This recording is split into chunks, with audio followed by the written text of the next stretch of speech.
Tri-level homes might seem like a smart way to get more bang for your buck, essentially more square footage at a lower price. But here's what I'm telling you, there's a good chance you might regret it. From confusing layouts to HOA battles, there are reasons these homes tend to sit longer and sell for less. In today's video, we're going to talk about why you should never buy a tri-level house, as well as what you absolutely need to know if you're considering going that route. In addition to that, I'm going to tell you a real life story of a client of mine who recently sold one of these tri-level homes and the nightmare story they had to deal with the HOA in order to get it sold. So why are tri-level homes so common right now? And why are they also so problematic? Well, as you know, in a lot of areas out there, there's not a lot of buildable land. Here in Southern California, where I'm located, there's very little land at all. In fact, most new construction developments are actually infill developments where they've torn down something and now they're building a new community. Well, with that, we all know that builders are in the business of making money. So their goal is to be able to build as many homes as they can within that plot of land.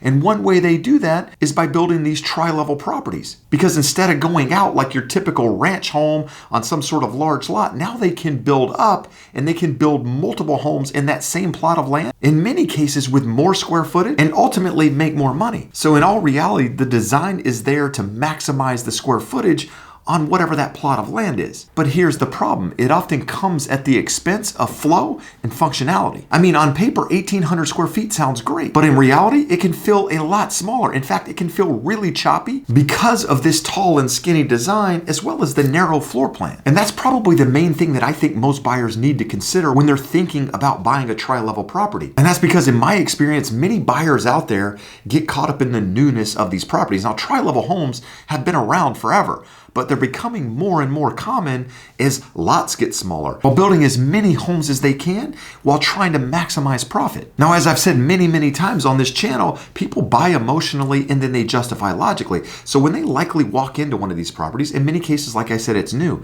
It's been upgraded recently, so it has that new feel, and it's not like a lot of the existing construction that's been around for 20, 30, 40, 50 years in many cases. And in many areas out there, if you want new, then this is really the only type of property you can consider. So as buyers walk in, they get this newness, the emotions go high, and then all logic goes out the window. But that's where I want you to stop and take a pause and hit that thumbs up if you're finding any value in this video at all. And also do me a favor, if you like content like this, do me a favor and consider subscribing to the channel. Now, in all reality, I think the one thing that you have to consider when considering a tri-level property is the layout and design of that property.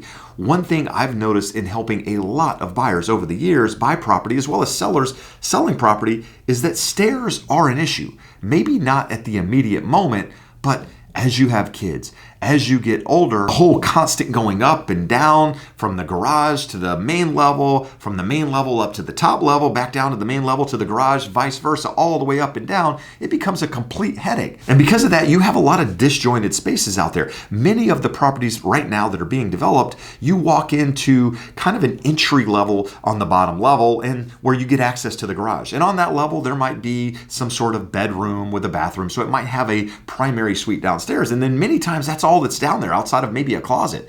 And then you walk up the stairs to the main level living, which is going to have a living room, a dining room, maybe some sort of patio. And then from there, it's going to take you upstairs to the bedrooms. So imagine buying a 4-bedroom home where you have 3 kids, each has their own room. Well, in this case, there's 3 of you upstairs, you, your spouse, or you by yourself and 2 bedrooms filled. And now the other kid is all the way down 2 levels below on that bottom level. Or in some cases, maybe you have a toddler who's just learning to walk. And now you have stairs going up to the level, all of these different stairs throughout the property, which not only becomes a complete headache, but from a functionality standpoint, it kills the flow of the property as well. Now, these homes are typically more narrow because of how they're built. So they're taller, they're skinnier, and they go up 3 levels. And because of that, many cases you have weird walls. Some walls are longer, some walls are shorter, which in some cases creates unusual room shapes.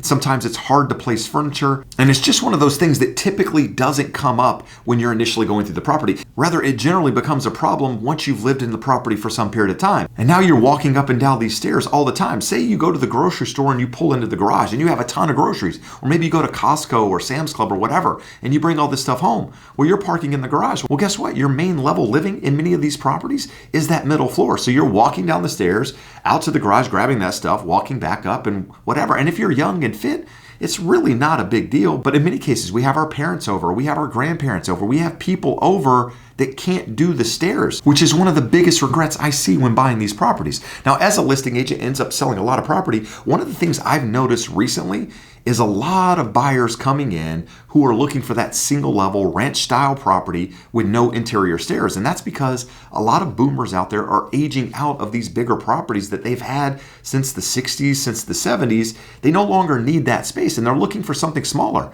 They're looking for something with no stairs because they are getting older. They don't have the joints and the knees and all of that stuff like they used to. And so they're looking for a property where they can age in place. Now, I assume if you're buying one of these, you're okay getting up and down the stairs. But from a resale standpoint, having no stairs can definitely be an asset. So as I always say in these videos, if you're okay with it and you're the buyer and you understand all the nuances and the downsides to it, and you still want to move forward with it, by all means, go out and buy it, enjoy it, love it, live it, do all of that good stuff.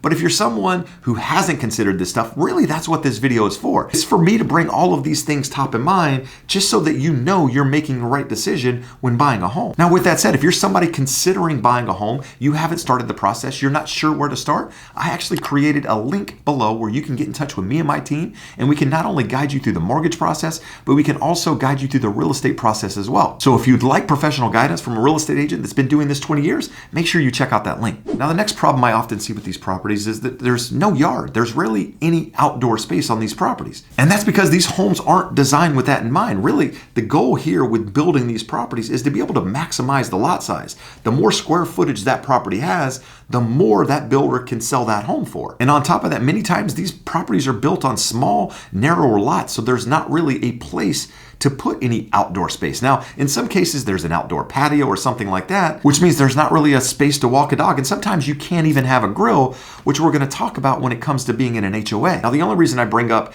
not having a yard or outdoor space as a downside is because I talk to a lot of buyers, and that's one of the things they want.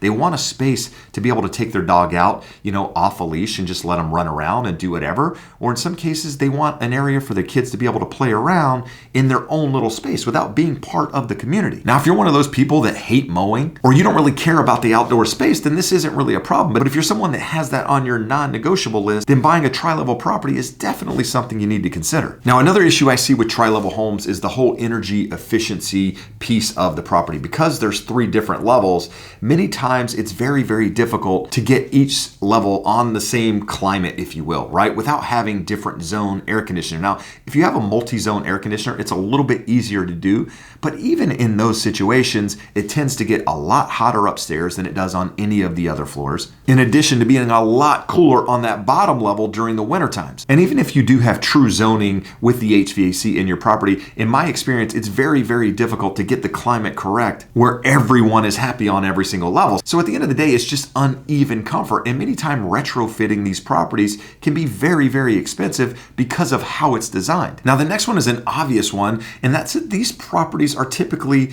being built in planned unit developments, right? They're typically in some sort of HOA. And if you read any of the videos I've done out there on HOAs, people either love them or hate them. Now, I'm somewhere in the middle. I actually lived in an HOA the last 13 years of my life, and I like HOAs for what they do, right? They keep people from doing crazy things to their property next door to you, right? They keep the yards clean, they keep people's trash cans inside, they keep people's RVs and boats out of their driveways, which is exactly what I like when I pull into my community. But on the flip side, that means there's rules and regulations in these communities, and many people hate that. So it's really, really important to understand HOAs when you're buying into one. Not only understanding the rules and regulations of that community, the CC&Rs, but also understanding the budget of that community, the minutes of that community. You need to understand the nuances there, because in many cases, it goes well beyond just the visual things that bother you or the things that you have to get approved that can end up impacting you, especially when a community has low reserves or they don't have the proper funding in that community. Well, that stuff can come back to bite you when communities like that have to do special assessment. Right now, there was a new law passed this year where all of these HOAs now have to inspect balconies because of essentially what's happened in the whole Miami thing where, the building collapsed and the buildings weren't maintained properly. So now they've started this new rule in California where all of these balconies now have to be inspected. Well, if these balconies are deteriorating or the property's not structurally sound in some way, well, guess what? The HOA now has to fix that. And if the HOA doesn't have the budget to do it, guess what they're going to do? They're going to send out a special assessment to the community to be able to pay for these fixes and modifications. So when you're buying in a community with an HOA, just make sure you understand exactly what you're getting into. Now, with that said, a lot of the tri-level properties that are out there now are in newer communities, which I would imagine are properly funded just because they're newer. But even then, just make sure you're paying attention to that. But when it comes to tri-level properties, many times they have attached walls. It's like a townhome, where they're built up and down. There's no one below you or above you, but you have someone on either side of you. Sometimes you're an end unit, you only have one person. Sometimes you're in the middle, sandwiched between two properties, and you have someone on either side. In those cases, make sure you read the rules and regulations, the CC&Rs of that community, to know exactly what you're getting into. Because just a couple of months ago, I sold one of these properties exactly like this in a community where there was an HOA, and my client wanted to replace the flooring. It was on the top level of the property. He wanted to replace it with the same flooring that was on the main level as well as the entry level when you walked into that property. And he got the same exact flooring from the builder. The builder told him the flooring. He bought the exact same flooring, had it installed. And as it came time to sell that property, we were already under contract. In fact, we were going through the process, and he got a notice of violation from the community basically saying that he needed approval for that flooring that he put in. And come to find out, it was in the rules and regulations. He didn't think that because he thought he lived in a property with an HOA. He thought only the exterior modifications needed to be approved.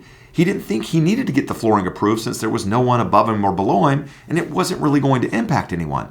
Well, the HOA had a different view. They thought because there was someone attached to him that he needed approval because, if it replaced it with some sort of flooring that wasn't really approved, that it could create sound on the other side and end up impacting the neighbor. Well, even though he did the exact same flooring with the exact same sound barrier underneath, he had to do some sort of sound actuation study. I don't even know if that's the right word, but basically had to have somebody come out, and he had to pay them to come out and test the sound on his side of the unit. And then they had to go to the next door and do the same exact thing to make sure that there were no issues with that flooring creating sound that would bother the neighbor next door.